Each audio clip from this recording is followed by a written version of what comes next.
नमस्कार दोस्तों, मैं एस्ट्रोलॉजर सचिन स्वागत और अभिनंदन करता हूं अपने सभी मिथुन राशि के दर्शकों का। मिथुन राशि के दर्शकों के लिए शनिदेव का मार्गी होना क्या शुभ परिणाम, क्या अशुभ परिणाम लेकर आ रहा है, इस वीडियो में मैं बताऊंगा। शनिदेव न्याय के ग्रह हैं। शनिदेव कहते हैं आप सही करो तो मैं आपके साथ सही करूंगा, आप गलत तो मैं भी गलत। अगर आप अच्छा करोगे तो मैं भी आपके लिए रातों रात अच्छा कर दूंगा, रातों रात आपको धनवान बना दूंगा। तो ध्यान से गोचर कुंडली देखें मिथुन राशि वाले। ये है गोचर कुंडली और शनिदेव कहाँ बैठे हुए हैं? अष्टम भाव में। अष्टम भाव कुंडली का अच्छा भाव नहीं माना जाता है। तो आपकी राशि के लिए शनिदेव 8वें घर में मार्गी होंगे। मार्गी का मतलब होता है सीधी चाल चलना, उल्टी चाल से सीधी चाल चलना। 17 जनवरी 2023 को शनिदेव भाग्य भाव में चले जाएंगे, यानी कि मार्गी अवस्था में ही अपनी दूसरी राशि कुंभ राशि में चले जाएंगे। कुंभ राशि आपकी गोचर कुंडली में कहाँ पर आती है? 9वें भाव में, यानी देवगुरु बृहस्पति के घर चले जाएंगे भाग्य भाव में। लेकिन फिलहाल अष्टम भाव में मार्गी हो रहे हैं 17 जनवरी 2023 तक। तो आपके ऊपर शनि की ढैया चल रही है, इस बात को आप याद रखें। इस समय में आपको मानसिक परेशानियां आएंगी, बड़े बुजुर्गों से तनाव इत्यादि चल रहा है तो वो और बढ़ेगा। अब बड़े बुजुर्ग कौन होते हैं? घर के बड़े बुजुर्ग। आप जिस जगह पे काम करते हैं, ऑफिस में आपके जो सीनियर हैं, कहीं ना कहीं आपसे उम्र में थोड़े बहुत बड़े होते हैं, तो उनसे भी कुछ वाद विवाद तनाव हो सकता है किसी बात को लेकर। शिक्षा में छोटी बड़ी समस्याएं आएंगी। संतान सुख में परेशानी, यानी जीवन संघर्षपूर्ण रहेगा, तकलीफें आएंगी। बॉस, सीनियर अधिकारियों से मतभेद, धन की चिंता, परिवार में छोटा मोटा कलह कलेश, कार्य क्षेत्र में तकलीफ आना स्वाभाविक है। तो ये सब चीजें रहेंगी, इसलिए घबराइएगा नहीं। शनि मार्गी होंगे तो परेशानियां थोड़ी सी ज्यादा बढ़ेंगी। जब तक वक्री थे तब तक ठीक चल रहा था। भाग्य का साथ अब कब मिलेगा, यानी कि 23 तारीख के बाद भाग्य का साथ थोड़ा सा कम मिलना शुरू हो जाएगा।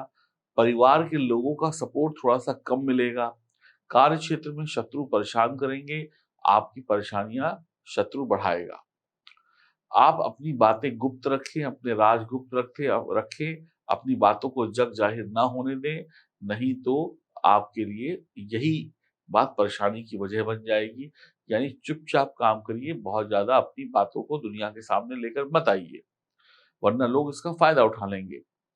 दुर्भाग्य, चिंताएं, निराशा, दुर्घटनाएं बढ़ सकती हैं।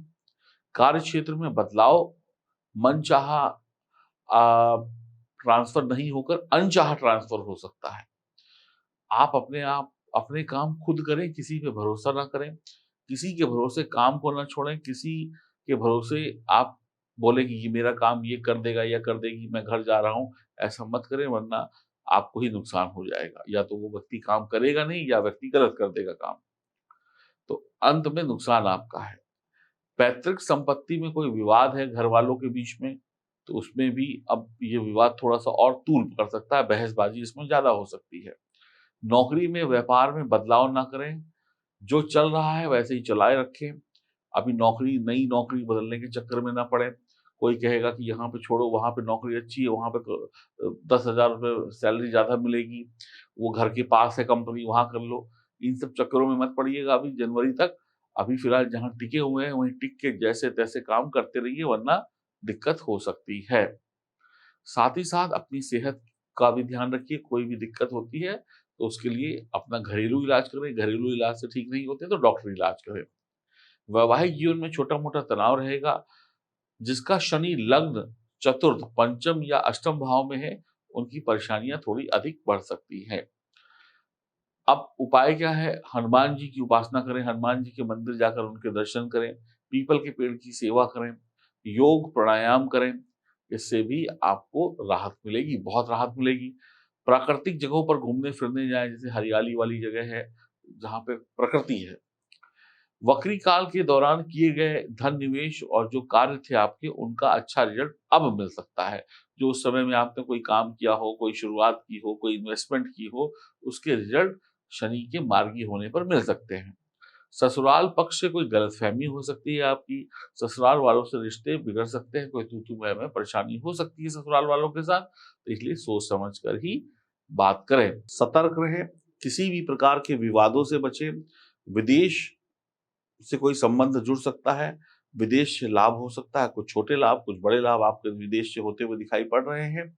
यात्राएँ सोच विचार कर करें, वाहन इत्यादि ठीक तरीके से चलाएँ, कानून के नियमों का पालन करें। एक चांदी का चौकोर टुकड़ा एक चांदी का चौकोर टुकड़ा हमेशा अपने पास या अपने गले में धारण करें। इस टुकड़े के जो कोने हैं वो नुकीले होने चाहिए। और उपाय आपको बता रहा हूँ ताकि आपको कोई तकलीफ ना हो। जब भी आप सुबह नहाने जाते हैं तो एक लकड़ी का पटरा जिसको हम चौकी बोलते हैं, ऐसे सामान्य भाषा में चौकी बोलते हैं, लकड़ी की चौकी पुराने ज़माने में होती थी जिस पर बैठ के काम करते थे। तो एक लकड़ी की चौकी ले लें। अब कुछ लोगों के घुटने में प्रॉब्लम हो सकती है जो बाथरूम में बैठकर नहीं नहा सकते, ऐसी समस्या है, तो कोई लकड़ी का स्टूल बनवा लें, ठीक है? उसी लकड़ी का थोड़ा-सा ऊँचा करके जिस पे आप बैठ सकते हैं, ठीक है? तो एक स्टूल या लकड़ी की चौकी बनवाएँ और बाल्टी में पानी भरें। अब कुछ लोग शॉवर से नहाते हैं तो उनको शॉवर से नहा लीजिएगा पहले बाल्टी में पानी भर लीजिएगा और उसमें आधा लीटर या 250 ग्राम दूध डाल दें 250 ml बाल्टी में, तो जो पानी है वो थोड़ा सफ़ेद-सफ़ेद सा हो जाएगा, दूध जैसा हो जाएगा। और लकड़ी की स्टूल या लकड़ी की चौकी पे बैठकर उसी दूध वाले पानी से स्नान करिए, आपके कष्ट कम होंगे।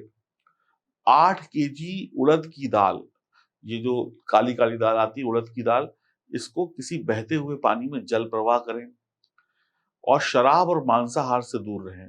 हनुमान जी की शरण में जाएँ, वही बेड़ा पार लगाएँगे और इन उपायों को करें। भाइयों व ससुराल वालों से बना के रखें। अब जिनकी जन्म कुंडली में शनि चौथे घर में है, उनके लिए एक विशेष उपाय बता रहा हूँ। कुछ कुछ लोग ये उपाय शायद पहले भी कर चुके होंगे, कर चुके हैं तो कोई बात नहीं, इसी साल में किया हुआ है अगर तो चलेगा। अगर एक बार भी नहीं किया तो वो लोग उपाय करें। कौन लोग करें? जिनकी कुंडली में शनि चौथे घर में है, वो लोग ये उपाय ज़रूर करेंगे। क्या उपाय? 4 व्हिस्की की बोतल लेंगे, शराब यानी शराब में व्हिस्की आती है उसकी बोतल लेंगे और बहते हुए पानी में बहा देंगे।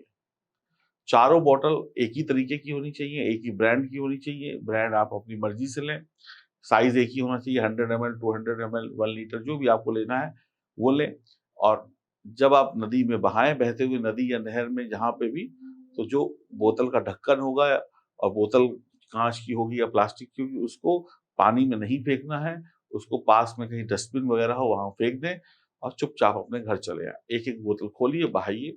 अब जिनका भी शनि अष्टम भाव में है, जन्म कुंडली में भी, वो लोग 8 किलो काली उड़द की दाल बहा दें और बाकी जितने भी लोग मिथुन राशि के हैं, उनके लिए सलाह ये है कि एक स्क्वायर टुकड़ा चांदी का स्क्वायर टुकड़ा गले में धारण कर लें और आपको जैसे मैंने भी अपने गले में देखिए अगर मैं आपको दिखाऊँ, देखिए इस तरीके का एक टुकड़ा धारण किया हुआ है।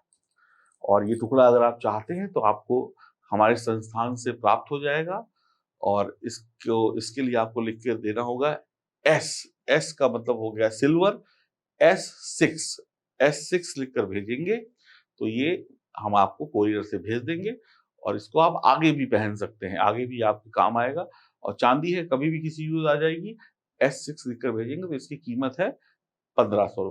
1500 रुपए में ये चांदी का स्क्वायर टुकड़ा मिलेगा जो एस्ट्रोलॉजी के हिसाब से विशेष करके बनाया जाता है। आप इसे चांदी की चेन या धागे में डाल सकते हैं या गले में कोई और चेन पहनी हुई है उसमें भी डाल सकते हैं। जिनको नहीं पहनना है वो लोग अपनी जेब में भी रख सकते हैं, पॉकेट में भी रख सकते हैं। तो ये आप लोग चाहें तो मंगवा सकते हैं वरना ये उपाय कभी कर लेंगे तो भी आपको लाभ हो जाएगा। तो मैं यही कहूँगा कि मिथुन राशि वालों को अभी जनवरी तक जब तक वो शनिदेव कुंभ राशि में नहीं जाते हैं तब तक थोड़ा-सा सावधान रहना होगा, नहीं तो तकलीफ़ें आ सकती हैं। बस इतनी सावधानी रखिए और सब कुछ बेहतर होता चला जाएगा। खुश रहिए, प्रसन्न रहिए और अगर आप अपनी 2023 की अपनी जन्म कुंडली बनवाना चाहते हैं, तो आप लोग बनवा सकते हैं और अपनी जन्म कुंडली बनवाने के लिए और मुझसे बात करने के लिए अपनी अपॉइंटमेंट बुक कराइए, दिए गए नंबर पर संपर्क करिए। हरि ओम, नमस्कार।